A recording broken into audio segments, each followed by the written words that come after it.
No tienen desperdicio las opiniones que acaba de dar el doctor Gerardo Esquivel sobre Donald Trump. Si se llegaran a dar los aranceles que no se han dado todavía, no va a haber crisis económica en México. Corre video. Hemos estado platicando con Juan Carlos Baker, con Pepe Yuste, ahora lo hacemos contigo, para con toda responsabilidad y sin adelantarnos, tratar de entender qué significa la posibilidad de estas tarifas, de estos aranceles a México y su efecto en la economía nacional. Sí, ¿qué tal, Enrique? ¿Cómo estás? Un saludo a ti y a todo el auditorio. Y en efecto, creo que como dices, no hay que adelantar vísperas. Hay que esperar, hay que tener la cabeza fría, hay que esperar a que se materialice, si es que se materializa la amenaza. Todavía el día de hoy, la vocera de la Casa Blanca reiteró el hecho de que se planea aplicar los aranceles a partir de mañana, pero también hay que tomar en consideración que lo dijo a una pregunta expresa de un reportero. O sea, no necesariamente fue un comunicado para decir que iba a ocurrir, sino que en medio de en una conferencia de prensa le preguntaron eso y dijo tal cosa. Ahora, la misma vocera dijo que no conoce el documento, si es que lo hay, no conoce qué exenciones habrá, si es que las hay. En fin, creo que por eso pues siguen siendo amenazas, no hay que caer en la provocación inmediata, creo yo, y más bien esperar. Yo creo que hay que esperar a ver qué pasa. Sigo siendo de las personas que creen que no necesariamente va a ocurrir la imposición de un arancel generalizado de 25% a los productos mexicanos que van a Estados Unidos, porque sería muy costoso para todos, incluyendo a Norteamérica en general, a la región, a Estados Unidos, por supuesto, por el lado de los consumidores, a México por la parte de la producción, pero en general Norteamérica saldría dañado de una guerra comercial.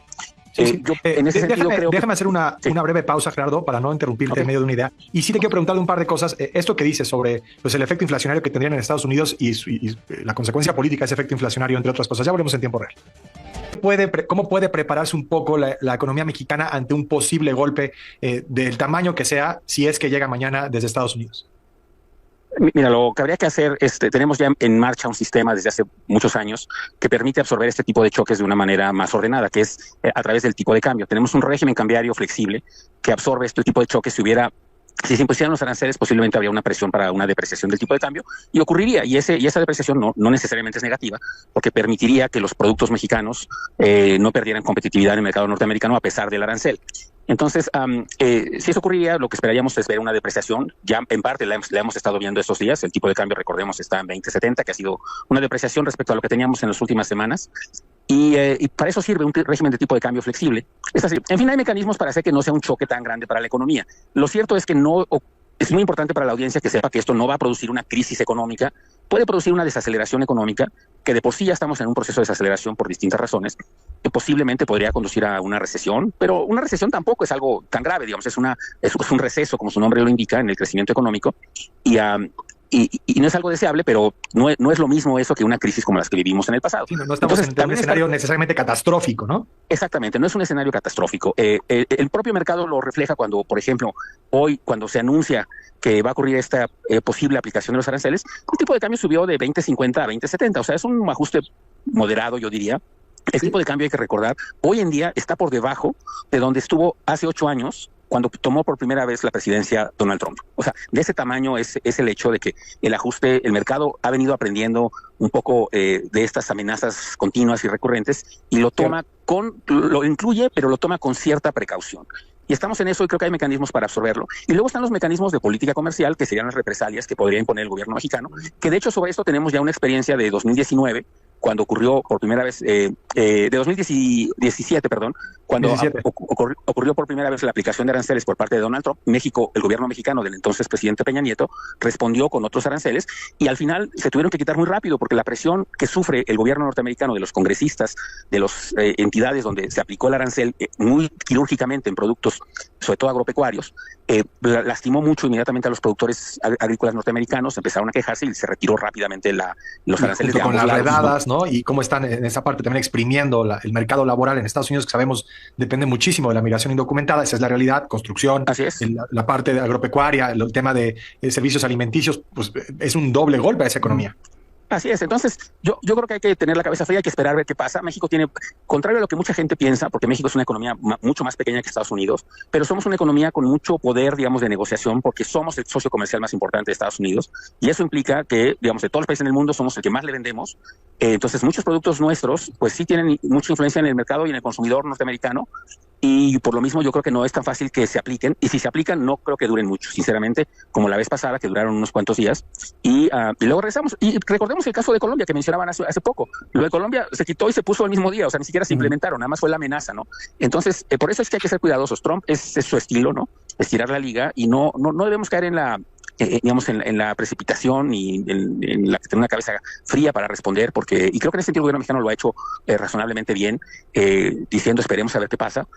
Al momento no hay nada más que anuncio este último de parte de la vocera sin conocer el documento, si es que existe, y sin saber de qué tamaño y magnitud sería la aplicación de los aranceles. Es lo que tenemos, que es básicamente lo que hemos tenido desde que se anunció por primera vez todo esto. Así. Entonces no hay que adelantar vísperas, me parece, y esperar mejor a ver qué ocurre, si es que ocurre algo el día de mañana, como tal. Gerardo, yo sigo creyendo que no es tan factible que ocurra.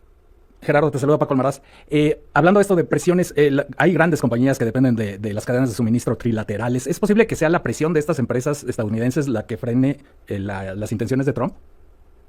Sin duda. Primero que nada, saludos, Paco. Es muy importante la presión política que ejercen estos grupos, son grupos económicos y políticos muy importantes, que obviamente les perjudicaría, ¿no? Sobre todo en la industria automotriz, donde sabemos que en las cadenas de producción de la industria, muchos partes de la producción de un automóvil entran y salen del país en distintas ocasiones, de tal manera que la aplicación de un arancel pues tendría efectos acumulados importantes, y el perjudicado sería pues, una empresa norteamericana que seguramente tendrá su capacidad de negociación en Estados Unidos. Y uno puede pensar, mucha gente piensa, bueno, pues es que está presionándolos para que se regresen a Estados Unidos. Bueno, muchas de estas empresas tienen primero que nada producción en China. Sí. Así es que si van a regresar una parte de la producción, lo primero que deberían estar pidiendo en todo caso el gobierno norteamericano, pues es la relocalización de las empresas que están en China. Digamos, en esta discusión y en esta cuestión geopolítica, ese sería el tema, ¿no? Sí. Entonces yo creo que va a haber una presión política importante, y no olvidemos una cosa. El gobierno de Trump es de 4 años, hay elecciones de medio término en menos de 22 meses, ¿no? Su triunfo en el Congreso es por un margen muy reducido. No creo que pueda arriesgar eso, digamos, un proceso inflacionario en Estados Unidos, aumentos de precios que afecten a los consumidores, que afecten a productores, porque eso pues va a tener un costo político inevitable. Mucha gente lo acaba de tener en la elección pasada, lo tuvo para los demócratas, nunca lograron explicar, porque es muy difícil explicar esa presión inflacionaria. La gente vota con el bolsillo, y si piensa que no está el gobierno haciendo las cosas bien, vota en contra. Y si empieza a observar efectos negativos de la elección de Trump, pues van a votar en contra y puede perder el Congreso en menos de 2 años. O sea que, digamos, yo creo por todo eso que no hay un espacio económico y político suficiente para Donald Trump para hacer una cosa como esta sin que tuviera costos importantes para la economía norteamericana y también políticamente para él, ¿no? Y su partido. Entonces, por todo eso pienso que hay que esperar. Hay que ver qué anuncia. Puede anunciar algo, puede anunciar algunos aranceles en algunos productos, como ya lo hizo en el 2017. Vamos a ver, yo sigo creyendo que no puede aplicar o no va a aplicar unos aranceles generalizados al país, y que aún si lo hiciera, como dije antes, no nos va a llevar a una crisis catastrófica, mayúscula, como las que sí hemos tenido en el pasado, ¿no? Para que la gente también esté tranquila al respecto. Siempre gracias por estos minutos. Sí, como dije, no tiene desperdicio lo que acaba de decir el señor. Acaba de dar una cátedra en pocos minutos de lo que está sucediendo y puede suceder mañana con México y Estados Unidos. Muchísimas cosas. Me llamó muchísimo la atención lo que dijo, que a muchos mexicanos se nos olvida. Ya sucedió los aranceles con Peña Nieto en el 2017 y rápidamente se desdijo Donald Trump por presión interna en el propio Estados Unidos, ¿sí?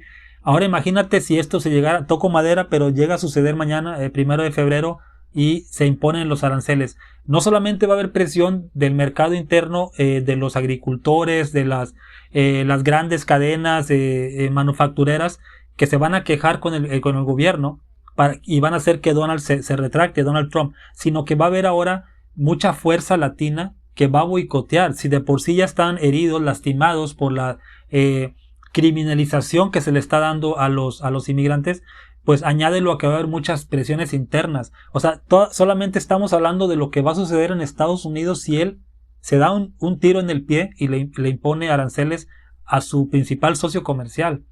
Tiene razón. Y dio un ejemplo también, lo de Colombia. El mismo día los impone y el mismo día los quita, los aranceles, ¿no? Ahora, otra cosa, con todo respeto y cariño, porque por la distancia, no porque uno sea más que otro, pero Colombia está muy lejos de Estados Unidos, y entendí, creo que por ahí escuché en algún lado, que solamente le importa 1% Estados Unidos a Colombia o algo así de su economía, mientras a México le importa muchísimo, es el principal socio, imagínate. Entonces, atacar así comercialmente a un socio, al más importante junto con Canadá, es simplemente suicida. Él mismo, te digo, no va a durar. Ahora, es muy importante, se me acaba el tiempo, él no va a estar para siempre, ¿eh? Ni siquiera cuente los 4 años, como dice el doctor Esquivel, una eminencia, pues un hombre con un doctorado en Harvard, dice, ya en 2 años va a haber elecciones y muchísima gente está arrepentida. Hay protestas en Nueva York, hay protestas en Chicago, hay protestas en Dallas